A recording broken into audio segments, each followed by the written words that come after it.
25 से 30 लाख करोड़ रुपए यह कोई छोटी रकम नहीं है। और अगर इसे अलग अलग इलाकों में बांटा जाए, अलग अलग लोगों के बीच बांटा जाए, तो शायद जिन हाथों में यह पैसा जा रहा होगा उनके तो वारे न्यारे हो गए। और इस वारे न्यारे के खेल में शामिल इस देश के भीतर में माफिया है, पॉलिटिशियंस हैं, इस देश के ब्यूरोक्रेट्स हैं, इस देश की पुलिस है, इस देश में सत्ता में बैठे हुए तमाम नेताओं की एक पूरी कतार है। इस दौर में वह तमाम बिजनेसमैन शामिल हैं जो अलग अलग तरीके से उस प्रकृति के बीच जाकर खड़े हो चले हैं जहां उनको नदी की जमीन पर इमारत खड़ी करनी है, नदी की जमीन पर लोगों को बसाना है। होगा तो नदी की जमीन से ही बालू खोद कर ले जाएंगे और इतना मुनाफा कमाएंगे कि आप देखते रह जाएंगे। और 25 से 30 लाख करोड़ का मतलब क्या होता है हिमालय से लेकर दिल्ली तक के बीच में, इसका नजारा पंजाब में भी दिखा, हिमाचल में भी दिखाई दिया, उत्तराखंड में इससे अछूता नहीं है, हरियाणा भी अछूता नहीं है, उत्तर प्रदेश का एक बड़ा इलाका इससे अछूता नहीं है। और दिल्ली तो पानी पानी है। यह वही दिल्ली है जिस दिल्ली के भीतर का मॉडल समूची दुनिया में ताल ठोक कर खड़ा होता है। लेकिन क्या आपने कभी सोचा है इस दिल्ली के भीतर कितनी बड़ी तादाद में लोग नदी की जमीन पर रह रहे हैं, कितनी बड़ी तादाद में यहां कंस्ट्रक्शन किए गए और बकायदा मुहर लगाकर किए गए, और यह कहकर किए गए कि दरअसल हम तो हर नियम कायदे का पालन कर रहे हैं। और इसकी शुरुआत कोई बहुत पुराने वक्त से नहीं हुई है, सही मायने में इसकी शुरुआत तो हुई है 21वीं सदी में ही, जब अक्षरधाम मंदिर बना, जब कॉमनवेल्थ विलेज बना, जब एक बड़ा बसों का डिपो बना, और उसके बाद दिल्ली के भीतर यमुना की जमीन पर लोगों को बसाने के लिए जो बिल्डरों का रेला, जो इस दौर में माफियाओं का रेला, जो उनसे यारी पॉलिटिशियंस के साथ, और ये एक लंबी कतार है, किसको कितना लाभ कैसे कैसे मिलता चला गया। कंस्ट्रक्शन से हमने मुंह नहीं चुराया और हमने मान लिया कि दरअसल यही वो रास्ता है जिसके जरिए विकास का जिक्र हो सकता है। तो दिल्ली में एक दो नहीं, 2 दर्जन से ज्यादा पुलों को खड़ा कर दिया उन जगहों पर जहां पर नदी की धार बहती है। इस देश के भीतर में दिल्ली, और शायद दुनिया के भीतर दिल्ली, अपने आप में एक अजूबी राजधानी है।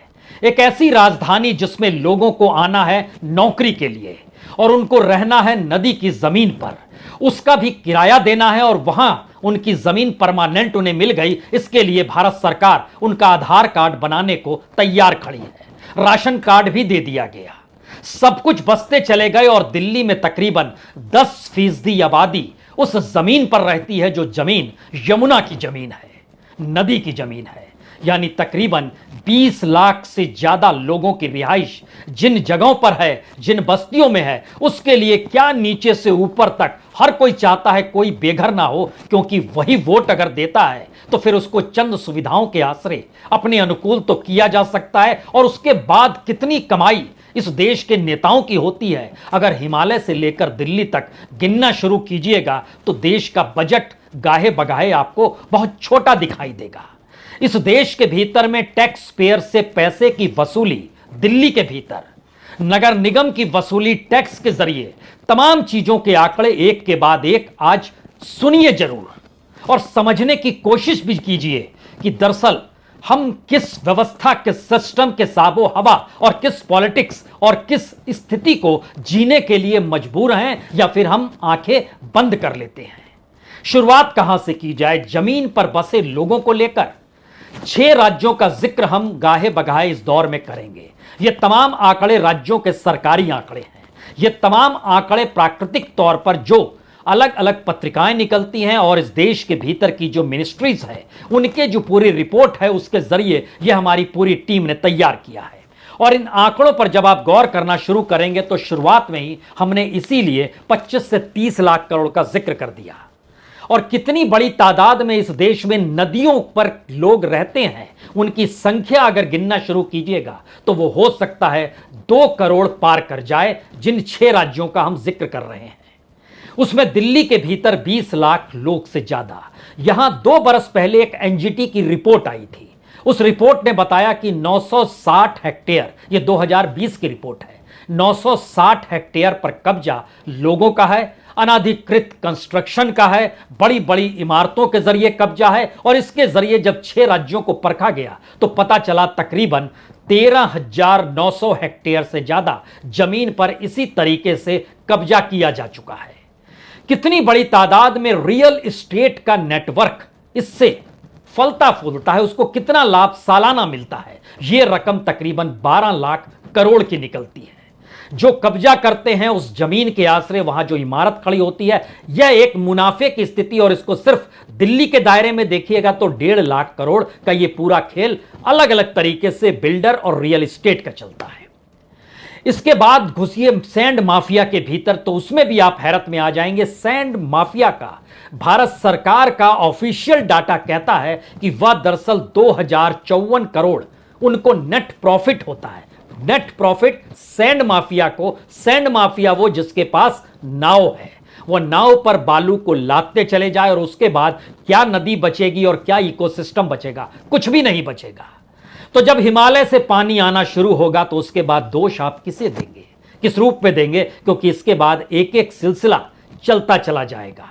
और कोई भी तस्वीर जो आपके दौर में, इस दौर में आपको स्क्रीन पर दिखाई देती होगी, उससे हटकर एक क्षण के लिए सोचना शुरू कर दीजिएगा। जिन इलाकों में बस्तियां हैं वहां से पानी की निकासी कैसे होती होगी। पानी को अगर रोका गया है, जहां पर तालाब था, कुआं था, बावड़ी थी, नदी की जमीन थी, जहां पर निकासी की जमीन को बंद कर दिया गया, जहां पर जमीन को बेच दिया गया जो नदी की जमीन थी, ये सारी परिस्थितियों को अपने दिमाग में रखिएगा। क्योंकि एक क्षण के लिए यह भी बता दें, दून वैली का जिक्र यहां एक वक्त के लिए कर देते हैं। दून वैली की 300 एकड़ रिवर बेड जो है उस पर भी कब्जा है और इसको मानते हैं उत्तराखंड की सरकार, ऐसा नहीं है कि नहीं मानती है।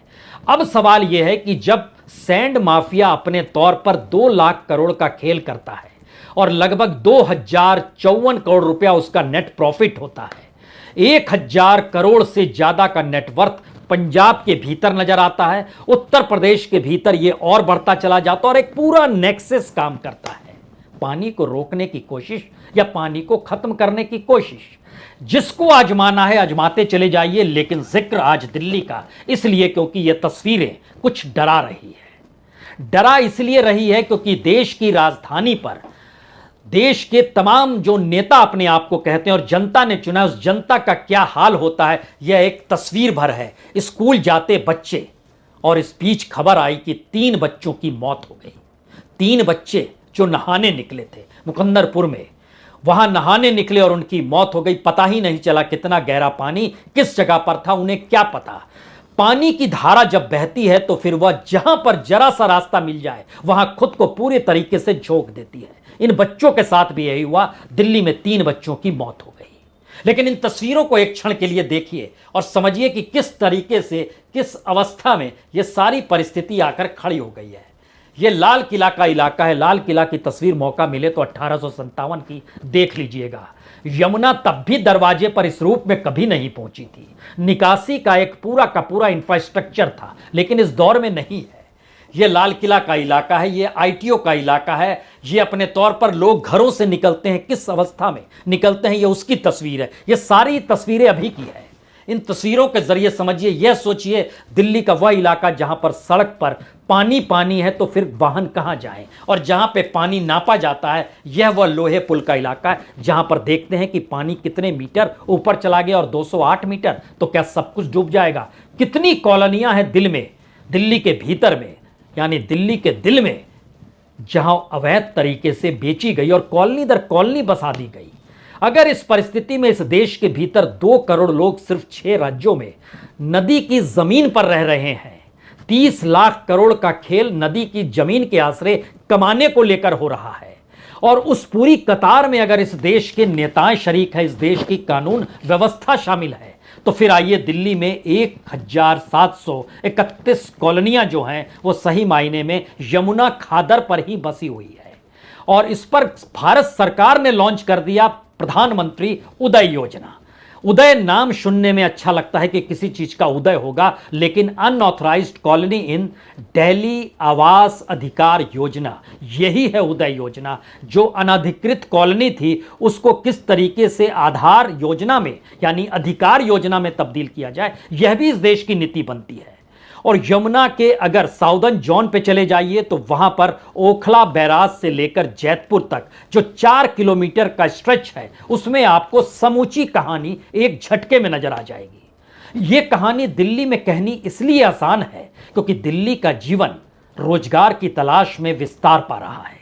यहां पर जिंदगी की जद्दोजहद में कहीं कमाई होगी तो कहीं भी रह लेंगे, और कहीं भी रहने के लिए वो कौन सा इलाका है कि रात में सोएं और घर में पानी आकर खड़ा हो गया और आप कुछ नहीं कर सकते हैं, इसके लिए भी लोग तैयार हैं, क्योंकि गांव के भीतर से निकल कर आए हैं यहां 2 जून की रोटी कमाने के लिए। किस सिस्टम का जिक्र हम करें, जब पानी अपनी धारा बदलती है तो उसने दिल्ली के भीतर वीवीआईपी कॉलोनी नहीं देखी, उसने यह भी नहीं देखा कि झुग्गी झोपड़ी कहां है, उसने राजनिवास भी नहीं देखा एलजी कहां रहते हैं। मुख्यमंत्री का घर कुछ ऊपर पर है तो उसके उस ऊंचाई तक पहुंचकर रुक गई। सुप्रीम कोर्ट की चौखट तक पानी पहुंचा और उसने बताने की कोशिश की कि देखिए हमारे साथ खिलवाड़ हो रहा है। और यमुना के साथ खिलवाड़ ना हो 1994 में, यानी गिनना शुरू कीजिएगा तो 29 बरस पहले सुप्रीम कोर्ट ने यमुना की सफाई को लेकर पहला निर्देश दिया था। 1994 से लेकर 94 से लेकर 2015 तक, जब सही मायने में मोदी सरकार आ गई थी लेकिन स्थिर नहीं हुई थी, केजरीवाल स्थिर नहीं हुए थे, उस दिल्ली के भीतर यमुना सफाई के नाम पर 5000 करोड़ रुपए खर्च हो गए। और उसके बाद यानी 2015 के बाद से 2022 तक तकरीबन 11,000 करोड़ रुपए खर्च हो गए। यमुना का पॉल्यूशन बढ़ गया, यमुना और गंदी हो गई, यमुना के भीतर और कूड़ा कटकट हो गया। इस दौर में इंफ्रास्ट्रक्चर और फैलता चला गया। तो दिल्ली के भीतर जब आप घुसते हैं और समझते हैं तो बार बार इस बात का जिक्र होता है कि दिल्ली में, पूर्वी दिल्ली में मयूर विहार के इलाके में चले जाइए, दक्षिण दिल्ली के भीतर मदनपुर खादर के इलाके में चले जाइए, वजीराबाद का इलाका जो नॉर्थ वेस्ट दिल्ली के तौर पर वहां चले जाइए, डीएनडी से गीता कॉलोनी तक के रास्ते को देखिए, ओखला को देखिए या पाला बेल्ट को देखिए, जैतपुर एक्सटेंशन को देखिए, सोनिया विहार को देखिए, राजीव नगर को देखिए, यमुना बैंक मेट्रो स्टेशन को देखिए या फिर कॉमनवेल्थ विलेज को देखिए, मिलेनियम पार्क बस डिपो बना उसको भी परख लीजिए। इस दौर में आपको जानकर हैरत होगी कि अक्षरधाम तकरीबन 100 हेक्टेयर में, कॉमनवेल्थ विलेज जो बना वह तकरीबन 47 हेक्टेयर में, जो बस डिपो बना वह तकरीबन 25 हेक्टेयर में, 10 अक्षरधाम और बना लीजिए उतनी जमीन, लगभग 20 से ज्यादा कॉमनवेल्थ विलेज बना दीजिए जिसमें 4000 बेडरूम है, उसको बना लीजिए। वो बने हुए हैं उस जगह पे जो नदी की जमीन है, और बस डिपो उसके जैसे तो बनाते चले जाइए, क्योंकि 25 हेक्टेयर में वहां पर तकरीबन 7000 बसें खड़ी हो सकती हैं, उसके लिए बनाया गया। लेकिन जो जमीन कब्जे में है वो जानकारी आज की तारीख में कोई कहेगा तो कोई सरकार का कोई आंकड़ा तो नहीं है, लेकिन जो कब्जे की स्थिति है और जो एवरेज है वह 960 हेक्टेयर तो 2020 में ही पार